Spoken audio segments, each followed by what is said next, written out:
watching News 25. Local coverage you can count on. News 25 is brought to you by J.K. Nelson Law, voted Best of Las Vegas. Give them a call, 702-727-9900. News 25 is also brought to you by Desert View Hospital. You can count on us.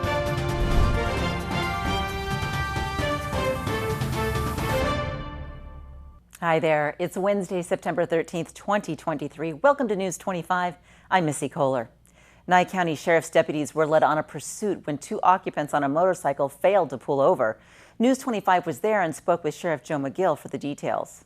The Nye County Sheriff's Office attempted to conduct a traffic stop on a motorcycle. Neither of the two occupants were wearing helmets and there was no license plates on the motorcycle. When deputies attempted to conduct the traffic stop, the driver and passenger took off, leading officers in a pursuit. Came to this location, bailed off of the motorcycle. The driver ran and was taken into custody. The female subject took off in an unknown direction as the male was being chased, and we are currently searching for her now. The male is in custody. He's going to be charged for multiple traffic violations and evading. The female suspect was found. She was found inside the residence next door to where they fled from. She was hiding in a bathroom cabinet beneath the bathroom sink. She is in custody and she is also on the way to jail. Charges are going to include she's got warrants and under the influence of a controlled substance, as well as fleeing from us from the motorcycle. So we got everybody in custody and it was a good day. Nobody got hurt. A Pahrump woman finds herself in jail after indecent exposure in front of a minor, and more. On September 10th, Nye County Sheriff's Office deputies responded in reference to alleged lewdness. According to the reporting party, a female was wearing no pants and exposed herself in the backyard of their residence. The reporting party was alerted to this when their 8-year-old child told them that a woman was walking around next door with no pants on. When the parent went to check, they observed the woman, later identified as Alice Zadbatui, to allegedly be bending over, exposing her rear end and privates to both the reporting party and their child. Upon arrival, officers made contact with Alice, who allegedly stated that she was changing her underwear in the backyard. When asked why she did not change in her own house, Alice replied that she was pregnant and did not want to change in the house due to it being messy. According to the declaration of arrest, upon conducting a search incident to arrest, officers found a white in color crystalline substance that later tested positive for methamphetamine. Alice Zadbatui was booked into the Nye County Detention Center under the charges of possessing a Schedule 1 or 2 controlled substance and indecent exposure by a person older than 18 where children less than 18 are present. After the flooding from Hurricane Hilary, Death Valley National Park has set October 15th, 2023 as the projected partial reopening date. The nonprofit organization Death Valley Natural History Association is seeking donations to save some of their programs after lost revenue while the park has been closed. Hello, I'm David Blacker, the Executive Director of the Death Valley Natural History Association and the official nonprofit partner for Death Valley National Park. As I'm sure you all know, since August 19th, Death Valley National Park has been closed due to flooding. The damage is widespread. All the internal roads within Death Valley are all closed and all have received damage. And Highway 190, the highway that runs through the park, has multiple areas of severe damage, including pavement loss, and work is underway to repair those as we speak.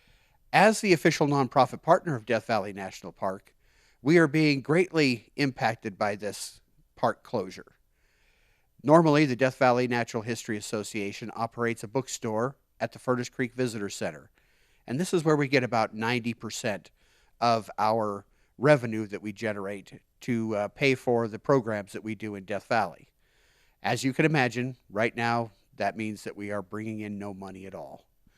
And it's going to affect our ability to do our programming further into the year in our support of Death Valley National Park.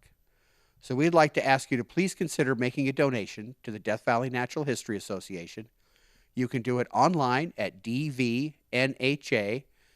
or you can call us at 800-478-8564, extension 11, and I'd be happy to talk to you in person. Did receive a bit of good news today. We have now been given a ETA of reopening on October 15th. But as you can imagine, that's still more than a month away, and this closure will continue to impact our ability to fund projects into the future. Any help would be greatly appreciated, and we hope that we will see you soon when we reopen. The American Red Cross is asking people for donations to fight back against a blood cell disease that predominantly affects African Americans. RJ Camacho has this story.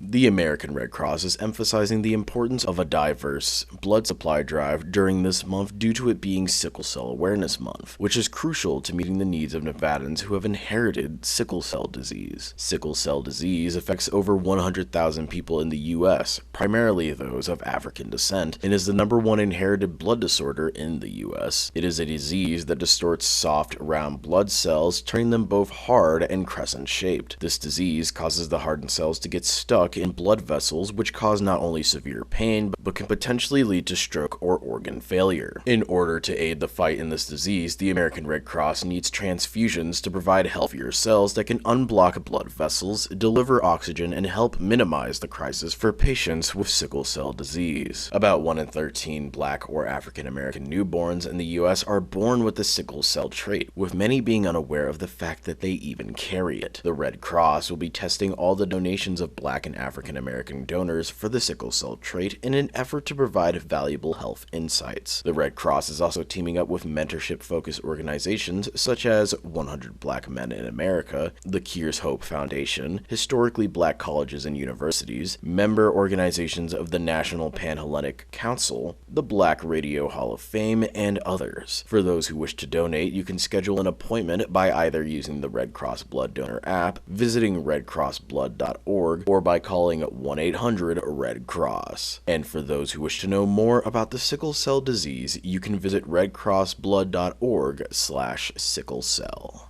When we come back, we'll tell you about the Prostate Cancer Support Group in Pahrump. Stay with us.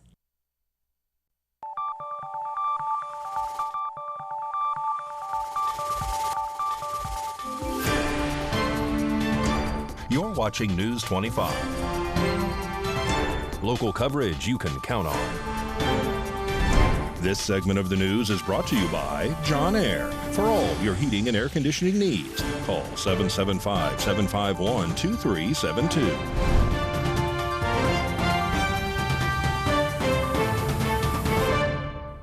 Welcome back to News 25.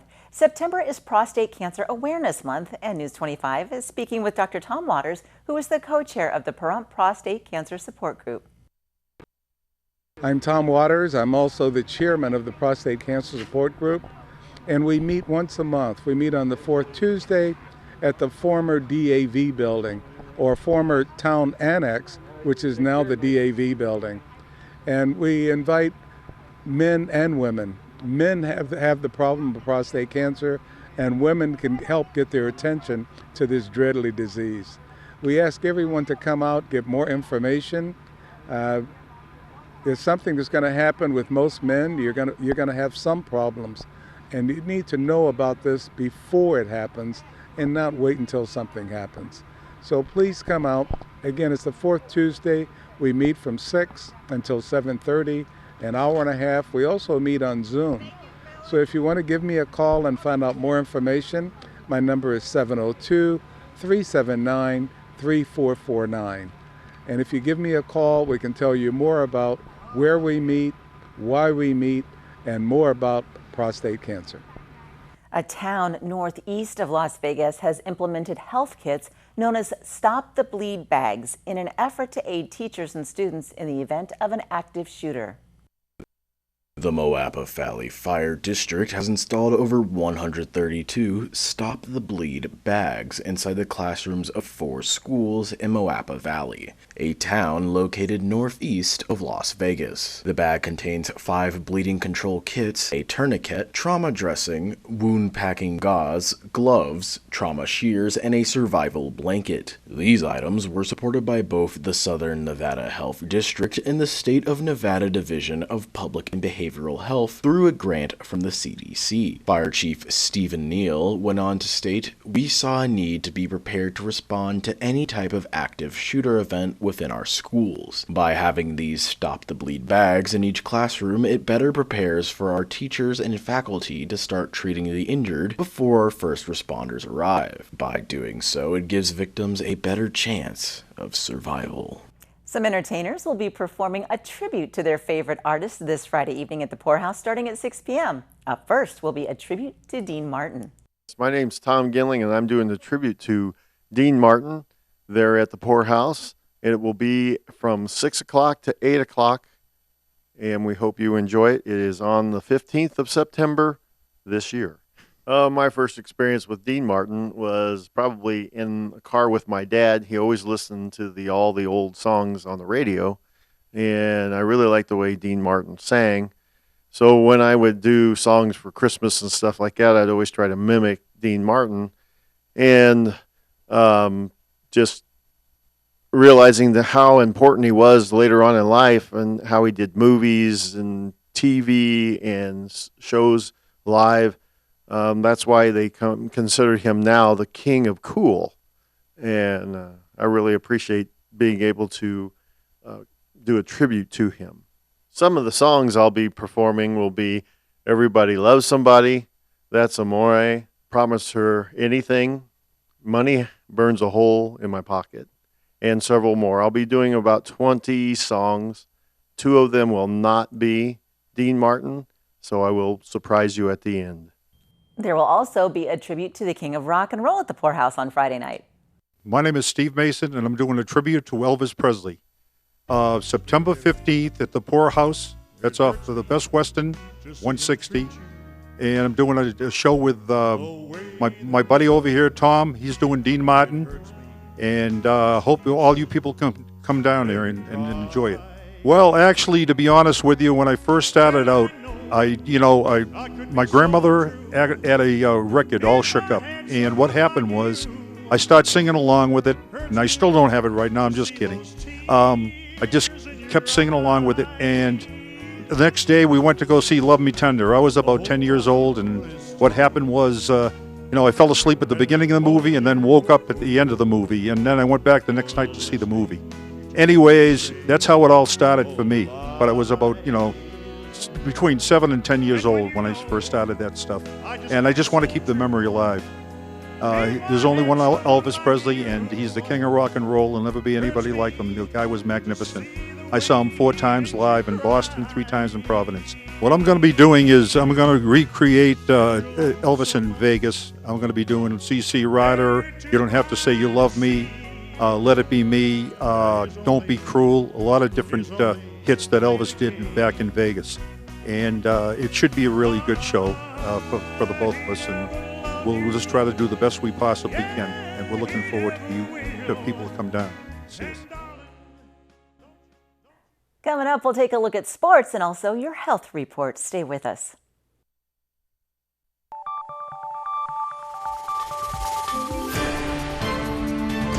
You're watching News 25. Local coverage you can count on. News 25 is brought to you by Mountain West Lawyers, Injury Attorneys, 727-9500. Welcome back. Time now for a look at sports. Here's Mikey.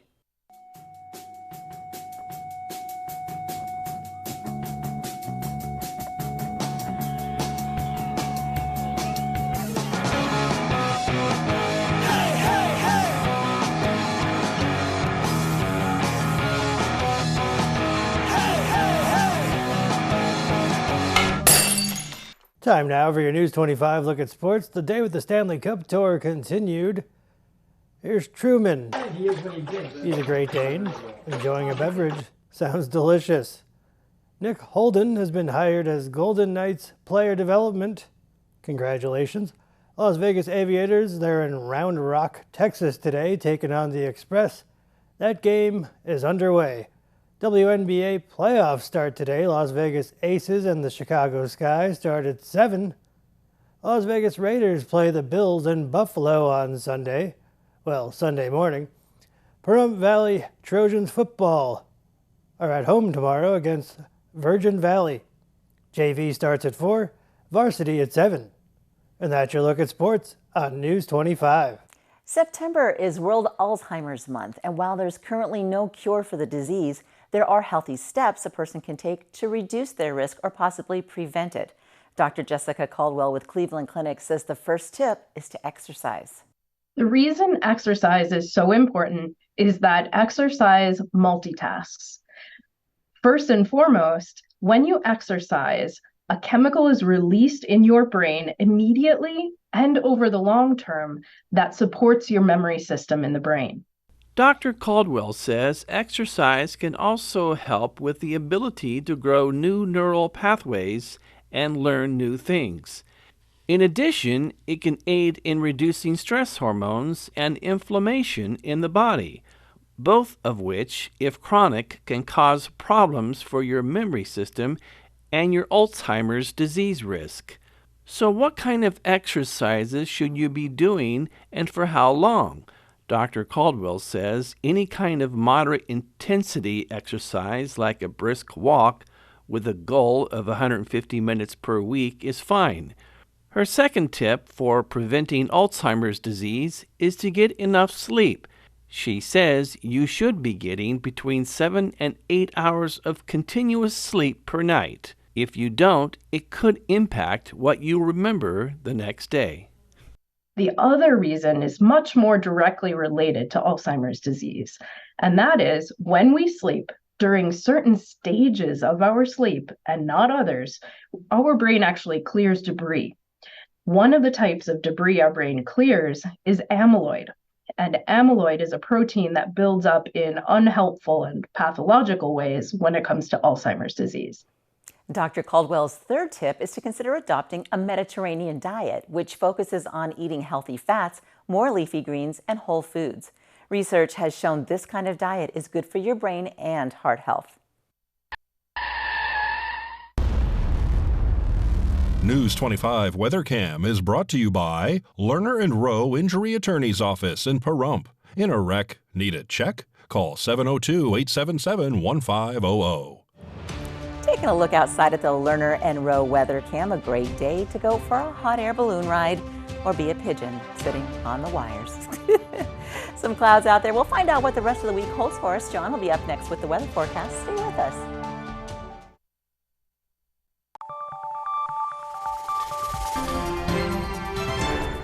News 25 Weather is brought to you by Dairy Council of Nevada. Undeniably delicious, undeniably dairy. Enjoy what's real.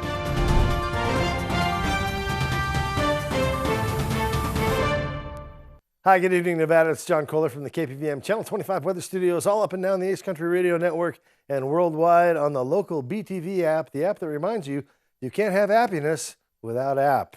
Up in Fernley, 84 degrees, 87 in Fallon.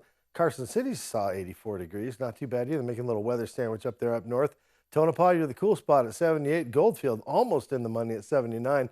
You got Beatty checking in at 90 degrees. 96 degrees of big, burly desert weather out in Amargosa. Makes them the hot spot. And it's just perfect poolside Las Vegas. 90 degrees, Death Valley, 107.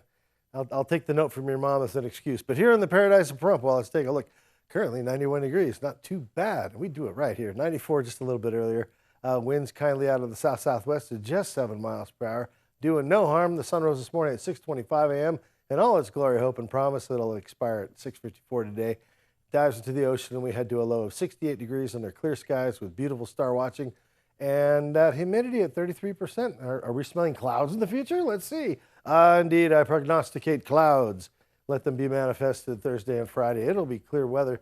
The rest of the week, winds about 10 miles per hour and a little bit under, a little bit over throughout the week. Temperatures for the next 4 or 5 days sticking into the 90s and starting to take a drop. Monday, Tuesday, Wednesday, look for temperatures in the high and mid 80s. And that's kind of where we end up the week. It's starting to feel like fall around here. What do you think? All right, back to the desk. Here's Missy Kohler. Looks downright livable. Thanks, John. That's going to wrap things up for News 25 tonight. We thank you for tuning in. I'm Missy Kohler. Have a great evening.